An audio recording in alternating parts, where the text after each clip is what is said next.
నాగన్నా అన్నా నాగన్నా రే వదలరా నాగన్నా వదలరా వదలరా నాగన్నా నాకు తెలిసి నువ్వు వెళ్ళరా.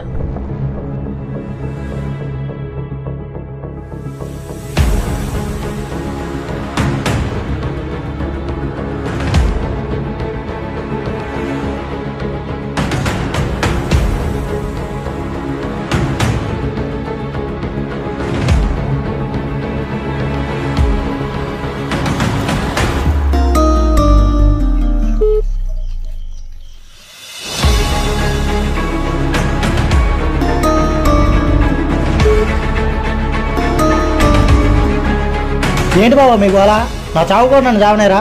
అది కాదురా, నేను చెప్పేది వినరా.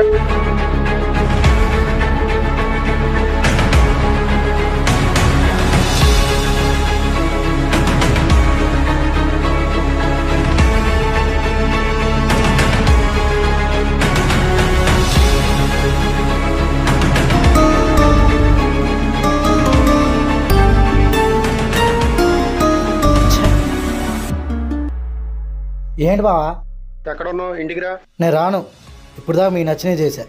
నాకు నచ్చినవి మీరు చేయనట్లే. ఇప్పుడే నా చావు నన్ను చావనండి. ముందు చెప్పేది వినరా. నా వల్ల కాదు. అలా కాదురా. అది నాకు నచ్చిందే ఇక చేసుకునేవ్వండి. మేము ఎవరో చెప్పినా నీ మంచి కోసమేరా. ఇప్పుడు దాకా మీకు నచ్చింది చేసిన బావా, ఇప్పటికైనా నాకు నచ్చిందని చేయనండి. అది కాదురా, నేను చెప్పేది వినరా.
కోపంతో ఈ అడవిలోకి ఎంత దూరం వచ్చాను, ఈ టైంలో నాకు అర్థం కావట్లేదు.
ఫోన్ స్విచ్ ఆఫ్ చేసిన, ఇప్పుడు స్విచ్ ఆన్ అవ్వట్లేదు.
ఓ బ్రో, భయపడ్డావా?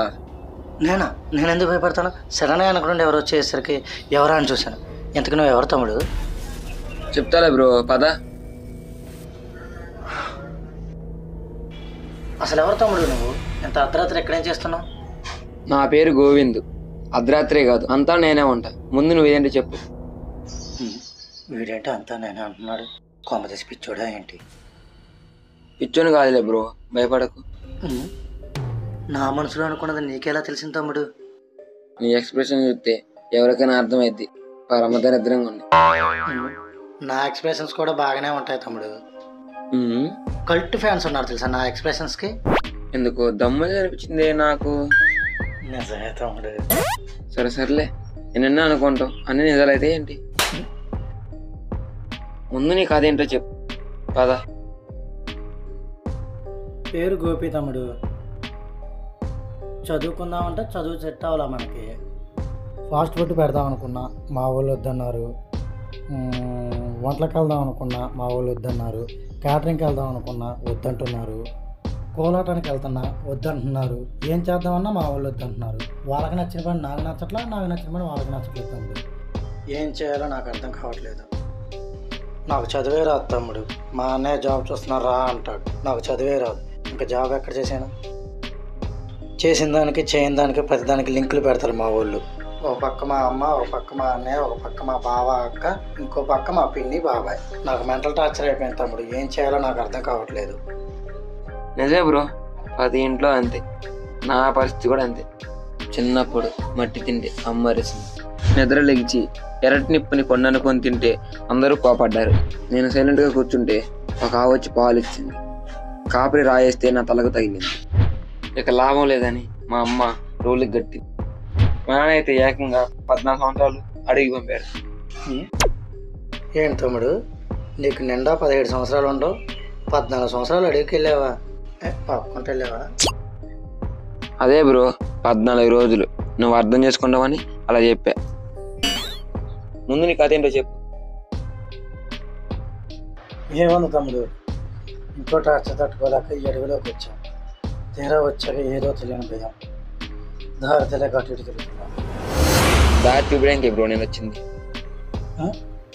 అసలు ఈ చీకట్లో ఏం కనపడటం నీకు కల చూడ తమ్ముడు. ఇల్లుగా నచ్చగటేనా? నేను చూడలేని ఏముంది బ్రో. అచ్చే ఇచ్చే అని రోజులంతా విసిగిస్తారు. నా దగ్గర ఏముండదు బ్రో, వాళ్ళు ఉండే విధానం బట్టే అంతా జరుగుతుంది. ఇప్పుడు అర్థం చేసుకుంటారో ఏమో పిచ్చి జనం. నన్ను వదిలేదే ఈ కొంతసేపు, అందుకే చీకట్లోనే తిరుగుతాను. చీకటి అంటే ఇష్టం అంటున్నాడు, చీకట్లోనే తిరుగుతాను అంటున్నాడు. కొంప తీసేదేమో.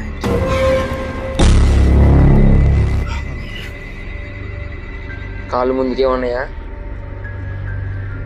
ఆగి మరి వెనక్కి చూస్తున్నా. దేన్ని కాదులే బ్రో, పదా.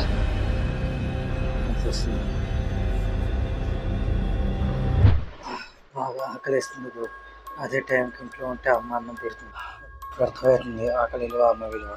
అమ్మా నాన్న ఎంత కొట్టినా ఎంత తిట్టినా మన గురించే బ్రో, అది మనకు అర్థం కాదు. అమ్మ నాన్న లేనప్పుడే వాళ్ళు ఎవరు తెస్తుంది.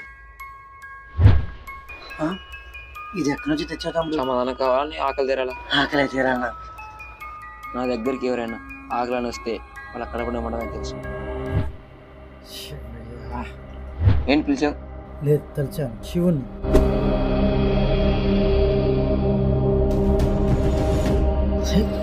గోవింద అంటున్నాడు, శివ అంటే నేనే అంటున్నాడు. ఏంటి అసలు? నువ్వు ఎలా పిలిచినా బ్రతుకుతా భక్త. మళ్ళీ అదే వీడేమన్నా దేవుడు అనుకుంటున్నాడు ఏంటి? భక్త అంటాడు, అంతా నేనే అంటాడు. చంపుతున్నాడు.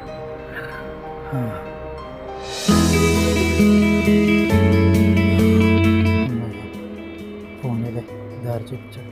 థ్యాంక్స్ తమ్ముడు.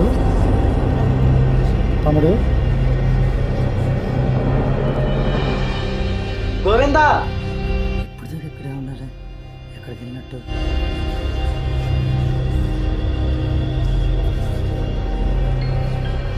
గోవిందా!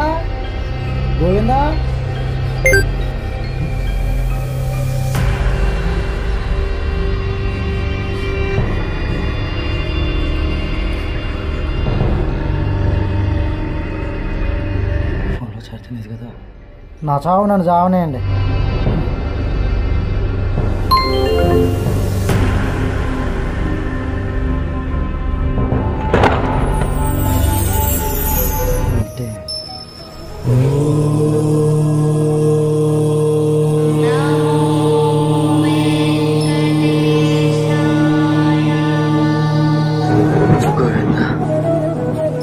నన్ను నడిపించింది, నాకు దారి చూపించింది నువ్వా గోవిందా?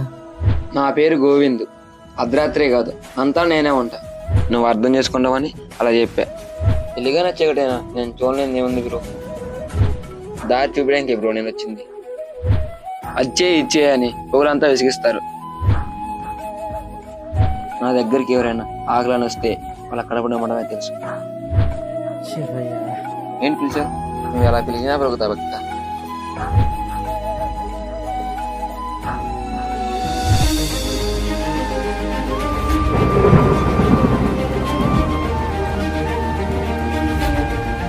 గోవిందా, నన్ను కరుణించి నా కోసం వచ్చావా గోవిందా?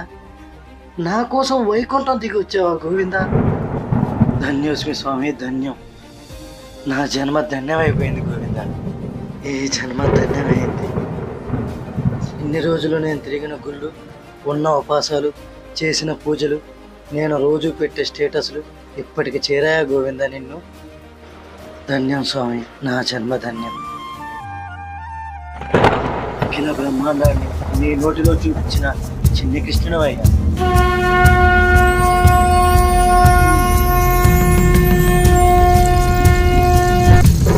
ప్రజ్వలిస్తున్న సూర్యుడిని మండులా మింగిన హనుమంతుడు అయ్యాను.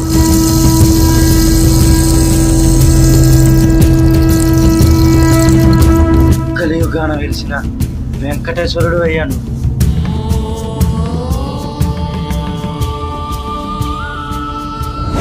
తండ్రి మాటకే అడవి బాట పెట్టిన రాముడు అయ్యా నువ్వు.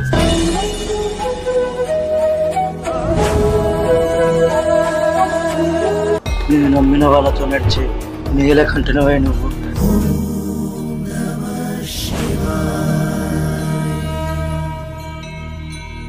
నా కోసం వచ్చావో స్వామి నువ్వు ఇక్కడికి? గోవిందా, మీరు 100 రకాలుగా కట్టిన గుళ్ళల్లోనూ, చర్చీలలోనూ, మసీదులలోనూ, కొన్ని 100 రూపాయలలో కొలిచే రాళ్లల్లోనూ, చెక్క ముక్కల్లోనూ, బొమ్మలలోనూ, వివిధ పేర్లు పెట్టి చేసే పూజలలోనూ నేను ఉండను. అవును భక్త, మీలోనే ఉంటాను. నిస్వార్థమైన స్వచ్ఛమైన మనసుతో ఎదుటి జీవికి, అది మనిషి అయినా ఏ ప్రాణి అయినా, సహాయం చేసే ప్రతి మనిషి దగ్గర నేనే ఉంటా. తనలోనే ఉంటా, తనలానే ఉంటాను.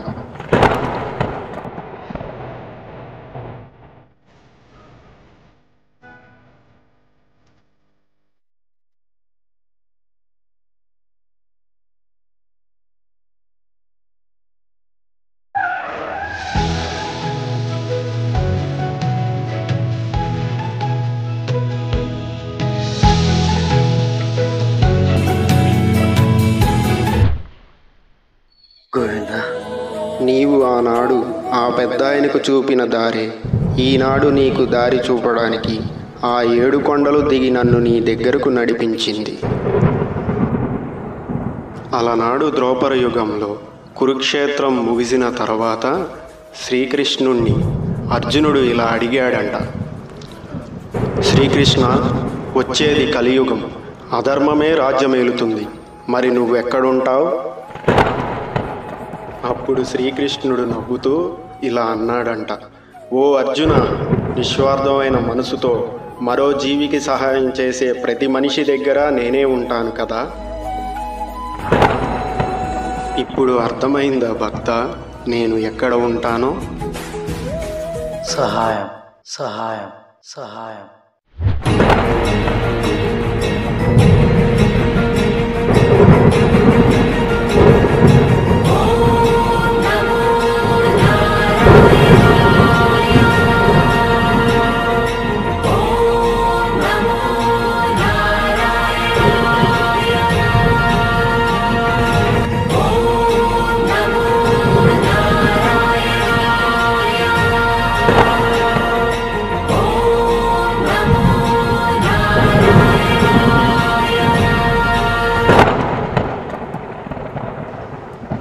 దైవం కేవలం దారి మాత్రమే చూపిస్తుంది, గమ్యం చేరవలసింది మాత్రం మీరే. మీ నమ్మకాలు తప్పనడం నా ఉద్దేశం కాదు, కానీ నిజానికి మనం ఏ ఫలితం ఆశించకుండా ఓ మనిషికో జీవికో చేసే సహాయమే నిజమైన దైవం. మీ కోటి ఆనుగండి.